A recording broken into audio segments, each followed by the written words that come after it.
Welcome back to the Everybody Podcast. Today, I'm your host, as usual, Kamsi, and we have. Today we have a special guest. He's meant to be hosting this podcast, if he could, honestly. He's the one that's meant to be hosting this podcast. We have the number one host at A&M, Two Player Mills. Can you introduce? What's up, bro? It's your boy, Two Player Mills, man. I be around campus hosting parties, hosting events, hosting all the Greek stuff, hosting anything that needs a host. I be hosting. I'm also in the band too. So yeah. Word. That's all. So if you give us like a timeline from when you were born or wherever you remember that made you who you are, and like important parts of your life that made you who you are, how would you tell that story? I would basically tell it like, okay, I've been playing drums since I was 2 years old, so I always knew I was I ain't gonna say that's different because a lot of people do play instruments, but from where I'm from and like the people that I was around, I was like the only one that was doing that. Yeah. So I was trying to fit in and stuff like that, trying to play sports. I played basketball, played football, played baseball, like I played every sport. Damn. But it was just like, in my heart, I always knew like this not really me. I was just doing it because my friends was doing it, and that's what most young boys do. Yeah. So as I started to find my stuff, I started realizing like, okay, cool, like I don't really need to be like everybody else. Like I could just do my own thing. Like people like me for playing drums, so that's what I was doing. I was just a drummer. I had an Instagram following, and yeah. So you build your Instagram from drumming or from something else? Just from being like an influencer on Instagram, like people just like looking at my life, basically. Like, Give the secret, because I'm trying to get the photos. Yeah. So okay, it was one specific event that actually took place that like shot my Instagram up. Like, okay, so y'all remember like Dub Smash and stuff, right? Yeah. Like, where you make the little videos. A couple of those videos went a little viral, but like one specific picture went viral, right? So I posted a picture of myself in the pool. I'm like 17, right? Posted a picture of myself in the pool. I leave my phone like in like the little, like a little office or whatever. And then I'm in the pool, I'm chilling, I'm with my friends or whatever. Then I go back to my phone is frozen. So I'm like, what? Like what's going on? So I go to my Instagram, Instagram logged me out. It froze and logged me out, right? What? So I logged back in. Somebody like made a picture of me within that hour or 2 hours, made a picture of me side by side with Lil Uzi. And they said I look just like him. Now this is an old picture, so I don't look like him now. But like the picture that they actually used, I did look like him. I ain't gonna lie. So they had ended up within that hour or 3 hours, they done posted it on College Kid, they posted it on the Shade Room, and they posted it on the Teen Shade Room. Yeah. So my followers was like, I went from like 5K to 11K in like an hour.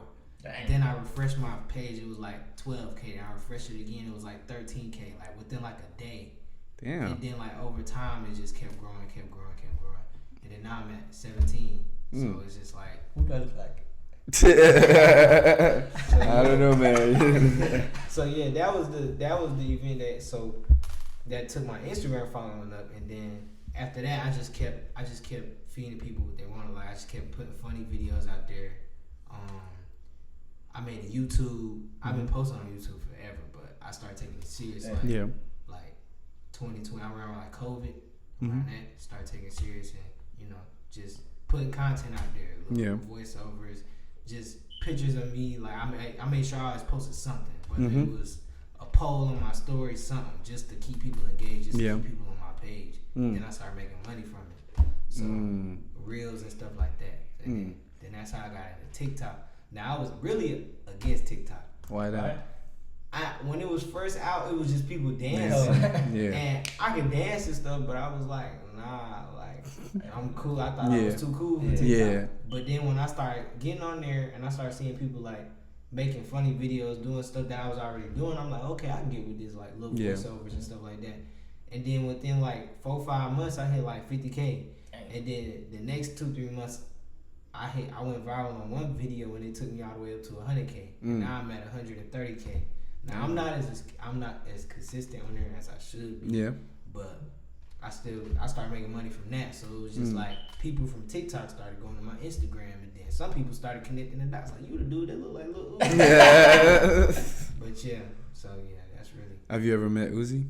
Nah, I wish. Still? I'll show him the picture. I'll show him the It'll picture. really happen. So do you take content creation more as a business or a hobby? I take it as a hobby. I take it as a hobby that can turn into a business. But I feel like if you start taking it, like, I ain't gonna say too serious, because some people, you're supposed to take it serious, but like, I feel like if you get too like emotionally involved in it, you can take the fun out of it. So it's like you still gotta make sure, because it's still supposed to be fun. Like, whether you just recording your life, whatever you making content of, food, cooking, whatever you're doing, it's supposed to be fun. Like, don't stress yourself out over it. That's how I would do it, basically.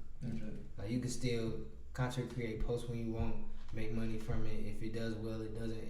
If it don't, then keep posting until it does well. Like, something gonna pop. So without like immense amount of followers, do you ever feel like overwhelmed? Like, oh my god, people are gonna judge me, or like people are gonna, Nah, X, Y, Z? I put out there what I want them to see, and what they think is what they think. Like, I ain't. That's what you think. That's what you think. Like, I ain't tripping. So would you say you're like good at marketing naturally, or? Yeah, I said I'm still learning. Like, a lot of stuff. Like, I ain't gonna lie, some ideas I take from other people. Like, like, if I just see somebody, I'm like, I like how they did it, I'll do it my own way. Yeah. But I still like, okay, if I see how it worked for them, if it worked for them, it can work for me. Sometimes I make up my own little, ways to do stuff, and it'll work. And then I give people sauce. Like, if they ask me, oh, how do you do this, or what times do you post on TikTok, I'll tell them the times that I post. And it don't work for some people. Sometimes it don't work for people. Yeah. It depends. So, I'm curious, do you have like a voice over voice? Like, do you use like a specific voice? For hosting? For hosting or voiceover? For hosting, I do have a You specific. can do it. I can't. It really, it's in like it's like I'm talking over music. So Okay. right now I really can't. You know what I'm saying? Yeah. So if I play music right now, you're not gonna do it. It has to be loud. DJ. But like my voiceover voice, shit, I be mimicking people.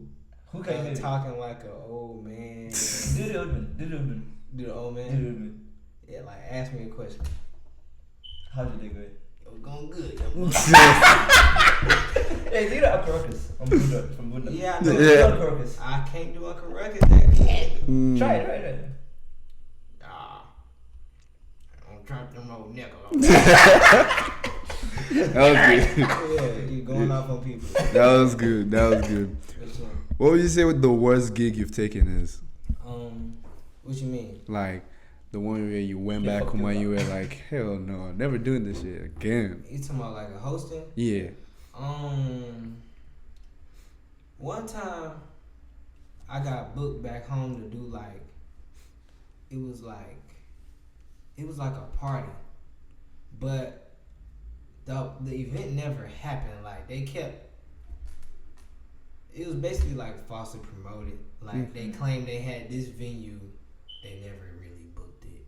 They were still trying to book it, but like they had already made a flyer, all of that, So for future references, I just was like, I never just take somebody's word. Yeah. Like, and then I didn't lose nothing from it because I mean it never really happened. So it ain't like I did it and I didn't get paid or nothing. It was just like they had a flyer and all that, but then it still looked bad. Like, it was like your name, my name was on it. So it was just like it looked bad because it had got hyped up and then it never really happened because they tried to say the venue did something last minute, but all the time they never really even booked it and never really planned it for real. It just kind of was like going off of what they think could happen. Yeah, it was just bad. But I done had a few events, like I done been to a few parties where I done got booked to host and nobody really showed up, but I still got my cut. So I wasn't tripping. So how does the cut work? Is it like you get like 10%, 5%, or like you get fixed rate?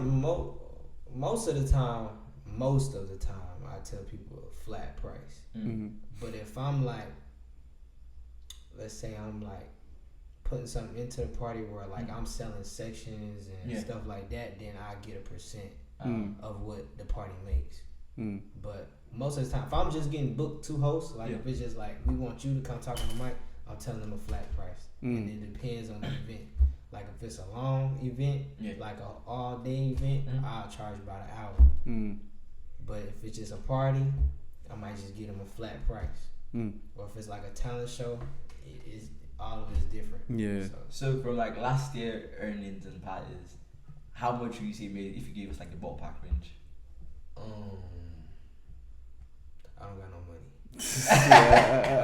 You know what I'm saying? Last year, I'ma just count the 2022-2023 school year. I would say I'm gonna say about total out the whole year from August to May. I'm just gonna do the school year. I say about 4 or 5,000. 4 or 5. That's only because like sometimes if I'm doing like a week's worth of events, like recorded season, I do like a week worth of event. I get like a flat for that whole week, and it'll probably be a bigger lump sum versus one party or 2 parties in a row. Or like sometimes I charge different people different. You know what I'm saying? It's just like, you know what I'm saying. Do you think like the party club scene, is that something you want to dive more in, like a business wise? Yes, I eventually want to have my own club one day. What do you call it? I'm still working on that. I would put my name on it, but then again, it's like I still wanted to have like I want it to be like it's under brand. You know what I'm saying? It's like I wanted to have its own, even though I'm the owner, but I'm still thinking on that. But I eventually want to have my own club. But for right now, I do want to dive more. Like I want to have my goal right now, even though it's tiring. That's gonna be tiring. I want to have every night of the week. I'm out somewhere. Like I'm booked to host somewhere. Cause I know right now it's just Monday. I'm booked to host at crew every Monday. So it's like I'm trying to have it Monday, Tuesday, Wednesday, Thursday, Friday, Saturday, Sunday. Every night or 2 nights out the week, I'm booked to host a certain place 2 nights, and then another place another 2 nights. Like I'm trying to have it like that to where I got consistent. Like, cause for real, for what I do, I make pretty good money to where I don't really have to have a 9 to 5 if I don't want to. But I still have one. Yeah. Like right now I don't, but like I still have one just to keep consistent. Like, you know what I'm saying? So what is it? So is that like aside band and then hosting, what else would you say you put more time into? I put time into myself, like my mental. I just make sure I'm good before cause I can't feed off bad energy. Like people feed off my energy, so I can't go out and be out turning people up if I ain't even feeling all the way there. Like I won't go to a party if I'm not feeling it and I'm booked. I tell them like I can't. Damn, what happens in situations like that? Sorry, I'm sorry. Like I'm sorry. It's not like. I don't do it to where it's bad business. I definitely let them know ahead of time, but it's just like if I'm not feeling it, I'm not gonna put myself in those, especially if I feel like something may happen at the party, and 9 times out of 10 I'm right. Like I done been in that situation where I done had a party at night, but then I had a gut feeling about not going, and I didn't go, and something happened. So it's just like stuff like that. Like I can't really control. I follow my intuition before I follow anybody else. Like I'll not go. But if my gut tell me not to go, I'm not going. So what's like your mental health routine? Like what's your thing that you do? I listen to music. I listen to a lot of music. So like when I'm in the club, I be like listening to club music. But like when I'm on my own, I listen to a lot of slow. Interesting. Like my playlist, I have rap. I have a lot of rap because I have a lot of friends that rap. But it's like I'm listening to. If I'm just trying to calm me down, I'm listening to like Eric Badu, stuff like that. Like I'm just trying to chill. Like, stuff like that. Would you ever host like a R&B / hip hop type? I'm hosting an R&B party this Friday. Oh, okay. You trying to promote? I'm hosting an R&B party this Friday. At the Alpha House. Okay. We gonna be there for sure. Everything but trap this Friday. Okay. DJ KB in there. We going Oh. crazy. Did y'all did that last? We did it last year. We having a part 2 this Friday. That went crazy last year. I said, McKelton's wow, on. yeah. It's all I said, I was looking. I was like, it's a yeah. pajama party too, so pull up comfy. You know what I'm saying? You don't even gotta find a fit. Just pull up. Hey, just pull up in regular shorts on a normal short, day. You know what I'm saying? What you wear to bed? Wear something though. But yeah. So who is your? These are like the final questions. So who would you say is more of your inspiration when it comes to like hosting? It's a guy out of Atlanta. His name is I Am Fly Guy DC. Like, I look up to bro a lot. Like, he just got off tour with Future, just hosting the tours. And then he does a lot. Like, they gave him. He has some type of award with the city of Atlanta. I don't want to get it wrong. It's like, I don't know if it's the key to the city, but he has like a. They recognize him for something with the community. Like, he's just really involved. He works at the radio station and stuff like that. So I look up to bro a lot. Somebody else, it's a DJ, but like it goes hand in hand. His name DJ Trap, but I actually know him. He's from my city, Charlotte. So yeah, he's on tour with Moneybag right now. So it's like, wow. Yeah, like upon graduation, like what city would you want to visit? I want to host everywhere, man. I want to host I want to be able to be like, I hosted in Arizona. And like Utah, I'm trying to go New Mexico. I'm trying to go everywhere where you wouldn't even expect people. Yeah. You know what I'm saying? Even though, of course, the main cities like New York, Atlanta, Miami, stuff like that. But I'm trying to go everywhere, especially LA, Cali, stuff like that. Texas, Houston. I'm trying to. That's what's up. So, say for instance, right, you're hosting a show. Let's say you're hosting like the Grammys or something. Yeah. And what happened to Chris Rock, right? Yeah. That kind of Will Smith situation. That thing happened to me. It won't be the same. I'm gonna be real. Like I'm gonna be real. Just the type of person I am. I'm not. I can't let that slide. I understand Chris. He wasn't trying to mess up his bag. But at that point, forget the bag. Because by then, for real, if there's some stuff on that type of level, you really done already got paid. Yeah. And they can't take the money back once they give it to you. Yeah. So what I do on this stage that cannot penalize me, I might not be invited back, but I done got paid. So I'm not tripping. Like, it's over with. That man said, "Don't play with him. Don't play with that." Somebody go see this tomorrow, just to see you at the show on Friday and try to act wild. Yeah, it's gonna be bad because it's gonna be 6 people that get to you before I get to you. For sure. Okay. That's for sure. Okay. So the last question we usually have for our guests is regarding creatives. So, as you're thinking, like right off the top of your mind, what creative would you like people to look into? It could be a photographer, musician, anything. I say photographer. You should look into Cam McKinney. Yeah. He's killing it on Cam. Yeah. I just dropped some pictures on my. He killing it. He going crazy. Yeah. With the photography, I say DJ KB. Of course, that's my right hand. Yeah. My guy. Okay. So mostly all the events that I host, he DJing. So I say both of them right. Yeah. I think DJ KB coming out here in like 2 days or something. Yeah, for sure. So I already got him. Yeah, we locked in. For sure. But hey man, we appreciate you stopping by. We know you're busy, you should be hosting something right now, but you out here. And by the way, shout out the brand, shout out the guys, OD, Ocean of Dreams, you know what I'm saying? It's a whole team of us. We got a clothing line, we got artists, you know what I'm saying? Check out everybody tape. Just look up Ocean of Dreams. You're gonna find us. It's not hard. We gonna put everybody's bio down the link. But hey man, we appreciate you coming by. And once again, I'm your host, Kamsi Arinze. You can find me on Instagram at dkamsi. You can find me at Olashibumi. Find me on Instagram, 2 Playin Meals, TikTok, 2 Playin Meals, everything 2 Playin Meals.